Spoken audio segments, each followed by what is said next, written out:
Welcome, everyone. Thank you for joining us tonight on the Feminine Force.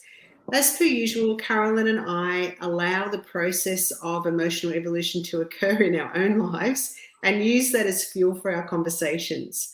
So one of the things we've been talking about this week is how to be comfortable with the discomfort of others and how that's actually a really important key to moving from codependency into healthy relationships. Hi, Caroline.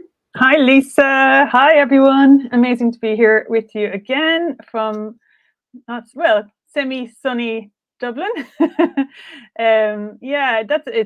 It's such a powerful topic to discuss because, like, we've been talking about it behind the scenes, and we've been kind of was experiencing living it through our lives as well, and how I suppose we're talking about always about empowerment and how do we access our power and become, start to live our lives from that truer sense of ourselves. And a lot of us, I suppose, have been raised to be, to be pleasing, to be pleasing to others, to pacify and to please and to serve. And I suppose that's a beautiful thing because we love to do that, and it's lovely to help people and to make people feel good and to share yourself with others. But it can get to the stage where if that's all you're doing, you're not pleasing yourself, and you're not actually living from your true self, because your life can become about how other people feel and making other people feel comfortable all the time. And you're putting yourself in discomfort because you're not actually being true to your own feelings, your own emotions, your own calling, the way where you feel life is calling you to go, excuse me. And it takes a bit of work to realize sometimes that shift, that flip has to happen, that you have to turn it around and realize that when you're not actually in touch with your own feelings, excuse me, your own emotions, how you access your energy and your power, when you're disconnected from that, then you're just pleasing others because you're living in a state of fear. You're actually scared of putting other people into discomfort. So you have to when you recognize that is actually living from a fearful state of mind, then you realize that has to change, because it's not actually serving the other person, and it's not serving you. Yeah. Because they're not growing and you're not growing. You're keeping a dynamic going that is actually based on a fearful relationship as such, depending on who it's with. It can be with anyone in your life. So the real mastery is when you start to see that, how can you change that? And it can be a little bit difficult to realize that, and then also to implement change. First you have to accept it. First you see it, you're aware of it, then you have to accept it, then you have to put new habits into action. And one of those is to become comfortable with other people's discomfort, which is difficult because you're used to pacifying other people and making other people happy, because it keeps you feel that sense of security, and you feel safe then if they're not going to get upset, around you as such. But when you become more secure in yourself, and that you can be, when you know that your actions are true to yourself and true to what life wants to happen through you in the direction that you need to take, and that's serving yourself, that even though other people are getting upset around you or discomfort around you, that you have that faith and trust in yourself that this is the right thing to happen, and that actually they're just growing. It's just a phase of growth for them. So you're putting kind of evolutionary tension on the people around you to actually start to, grow themselves.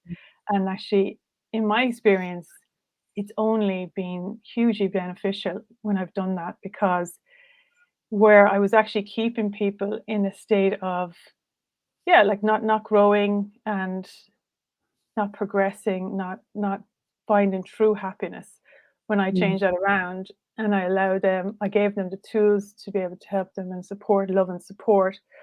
But I knew that it was their journey to actually come into their own kind of sense of joy and happiness themselves. And when that actually did happen, it was much more fruitful relationship, you know, and a much more enriching relationship, and actually not a draining relationship that you feel this kind of drain all the time on your own energy, you know. So it's amazing how training yourself to be okay with other people's discomfort can really be a life changer, really, that skill in itself, you know.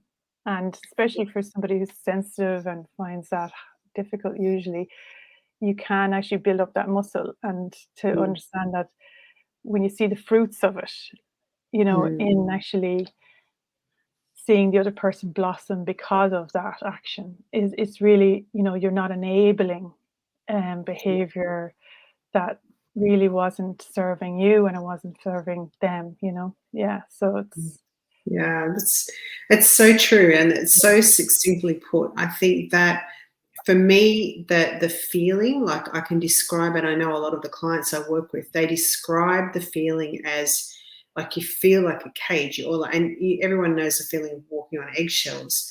mm, It's like I have to. I'm holding all this energy, and I can't be true to myself. You know, even if I want to, like I know for me, my first relationship was like I would.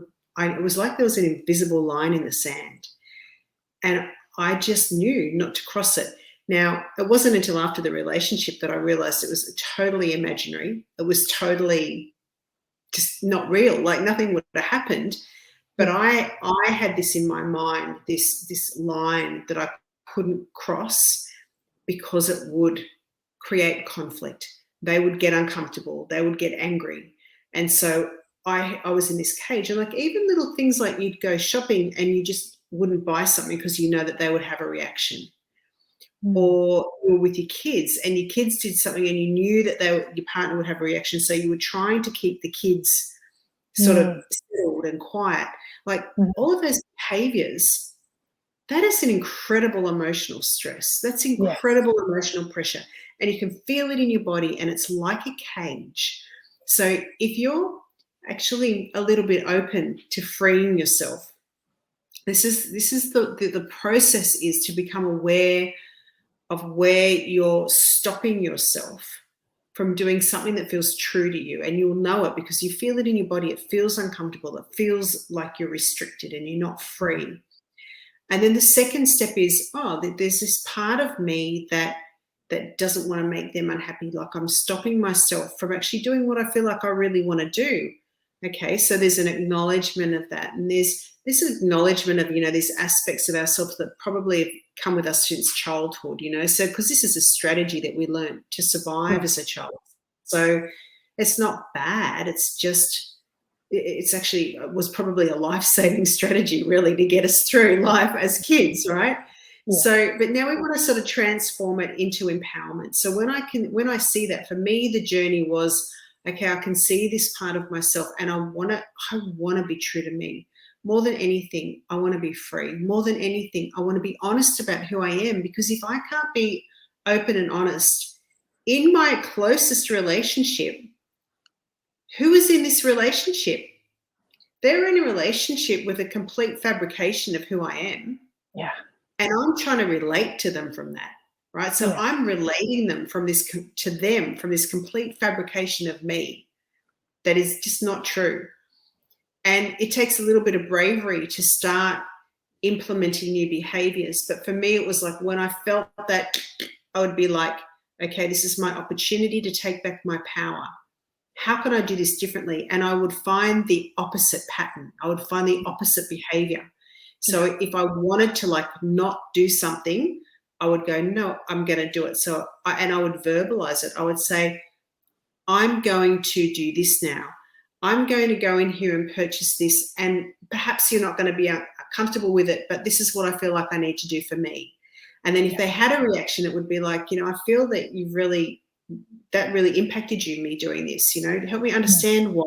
So actually verbalizing what I was feeling really used to help me, because it gave me the freedom to do stuff, and often that teaches them.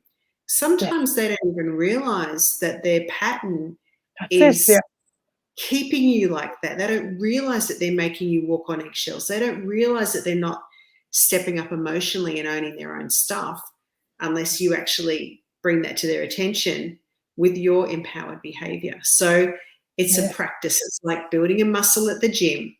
It's like self-allegiance, loving myself enough to be true to me in this moment and being able to verbalize what I need to do and practicing those words and just reminding myself that there is so much benefit that comes from being honest about who I am in this moment and honoring myself. That builds self-esteem. Yes. So if you don't feel confident or if you don't have self-esteem, do this thing. Just do this one thing. Each time you want to do something and you stop yourself, change that behavior. Every single time you build your self-esteem, you build your self-worth. And that's at the very root of it, Lisa. That's what it is. It's a lack of self-esteem, because if we esteemed ourselves, we naturally wouldn't, would have the confidence to be able to, we'd be in touch with ourselves, and then we wouldn't feel like we have to please others. And you know what I mean? Because that's a fear state. And I love what you said, actually, really important point about the adaptive behavior being very intelligent thing to have done when you were a child, because you created this strategy to get yourself through life in the environment that you grew up in, because we all grew up in, I suppose, when you think about the way parenting was, and every life and humans are always evolving all the time, and as we grow and mature and society changes and we have more influences, things improve. And conversations like what we're trying to do now, like everybody, each generation tries to improve on the next. So even though things are different now, we are still, if we're really conscious and we can stand still and see like what are the threads that are still connected to my childhood, that are kind of like a puppeteer strings that are kind of making me dance in a certain pattern, in a certain way, still today, that I don't need anymore. Because I always feel like there's this golden threads. I always feel like it's like a web, like that comes from each person's heart, and we're all connected in this beautiful golden web of true connection. And once we find that in ourselves, then it's time to snip away the old kind of cobwebs, that were in that attic we were talking about earlier in this, that we just need to dust away all that, and like this beautiful golden threads of connection that are the true connection, are based on love, and that unconditional love. And that has to start with ourselves first, and to love ourselves and to value ourselves and to have our own esteem for ourselves first and foremost. And once we're in that state, then when we act from there, we're also setting an example to other people, to the generation underneath us, and we can support people much better from that space, and it's really has a ripple effect across our communities and into culture. So each person that does that, and kind of, it's just this true education. Like I was talking about, I made a post last night about, I see it like it's the fourth level of education. We've had third level, and now it's like fourth level is getting through this true education of coming back to ourselves, and then understanding our interrelationship with everyone around us, and how that is how we affect life, on a grand scale, So it's like definitely to train yourselves, like you've just described there, those practical implementations of actions in our lives, and to, definitely to, when you see yourself in that pattern, no matter what kind of relationship it is in your life, it can be with a daughter, son, husband, partner, mother, father, aunt, uncle, brother, sister, whatever, that have a look at how you feel and how you're turning up and what you're enabling, and try to be true to yourself, definitely. I think that's really courageous thing to do, but it's the most loving thing to do. And it feels good. It feels so much better. It's like there's an ease of living, there's a joy of living, there's a you're connected to your true self, and therefore you feel connected to everything else around you and the people around you. Yeah. So the benefits are far outweigh the fear of staying in that place. If you remind yourself that what you're going to get from having the courage to change your behavior, then the leverage of what you're going to get, if you make that greater than the feeling of staying comfortable where you're at and not moving, not changing, you know, that leverage will really help you decide to change in that moment. You know, it's powerful stuff. I love it. These little things, little simple things, but practiced every day. Whew, amazing. So that's your practice for this week then, everyone. Have a look at that. See. Love it. Thank you for joining us, everyone. It's great to have you here. And thank you, Caroline, for another juicy discussion. Yeah. We will be around on Wednesday evening again on the Feminine Force. Thank you, everyone. See you all again. Take care. God bless. Bye.